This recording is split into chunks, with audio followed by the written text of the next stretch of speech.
everyone, welcome back to our channel. So for today, we're diving into a fascinating topic that's been on our minds lately. Let's imagine a world without cars. What would it look like? Let's explore the advantages and disadvantages if car didn't exist. Paano nga ba maaapektuhan ang ating pang-araw-araw na pamumuhay kung walang sasakyan? Upang malaman ay tapusin ang video na ito.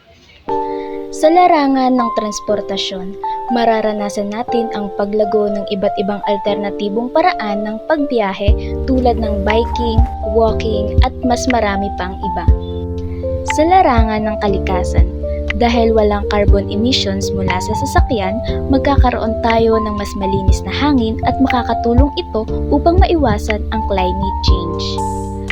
Sa larangan naman ng komunidad, dahil sa mas maraming tao ang maglalakad o magbibisikleta, magkakaroon tayo ng pagkakataon na makipag-ugnayan sa iba't ibang tao sa ating paligid. Sa aspeto naman ng ekonomiya, maaaring magkaroon ng pagbabago sa industriya ng produksyon at serbisyo. Baka mas mapalakas ang industriya ng public transportation at iba't ibang serbisyo para sa commuters.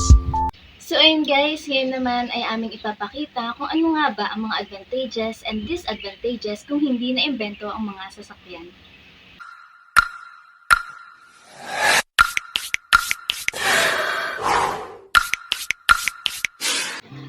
Ang pag-eehersisyo ay nakakatulong sa ating katawan.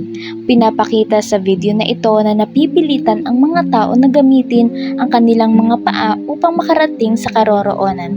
Lubhang nakakapagod ito, subalit nakakatulong naman ito sa ating katawan upang mas maging masigla at mas maging malusog. Masarap na hangin at malinis sa kapaligiran ang resulta ng walang sasakyan. Sadyang napakasarap pagmasdan ng paligid. Walang ingay, walang usok, at higit sa lahat, makikita mo ang tunay na ganda ng mundo. Napakamahal ng pamasahe sa ngayon. Kung walang mga sasakyan ay mas makakatipid ang mga tao sapagkat ang kanila sanang ibabayad sa mga driver ay maaari nilang ipunin o gastusin sa iba pang mahahalagang bagay.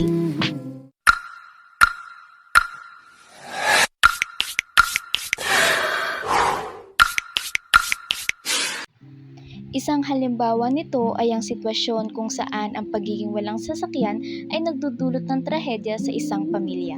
Sa halip na makapunta sa ospital ang kanilang may sakit na kapatid, napilitan silang mag-alaga sa bahay na nauwi sa pagkamatay nito. Ipinapakita nito kung paano ang sasakyan ay hindi lamang isang luho, kundi isang mahalagang kasangkapan sa oras ng emergency. Pangarap ni Sheilang makapunta sa ibang bansa.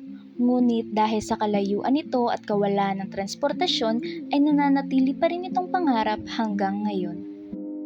Napakasarap mag-aral, ngunit kung malayo ang iyong paaralan sa iyong bahay ay magbubunga ito ng pagkalit sa school tulad na lang ng pinapakita sa video.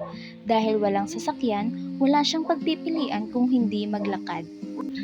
So ayun guys, I hope marami kayong natutunan sa vlog namin na ito at alam nyo ba kung ako ang tatanungin ay mas pipiliin ko ang mayroon tayong sasakyan sapagkat napakahalaga nito sa ating pang-araw-araw na pamumuhay. Tulad na lang ng pagbiyahe natin papunta sa school, lalo na sa mga lugar na gusto nating puntahan. Pero syempre mahalaga din ang tamang paggamit natin nito nang sa gayon ay maiwasan ang negatibong epekto nito sa ating kapaligiran. Ikaw, anong mas pipiliin mo? May sasakyan o wala?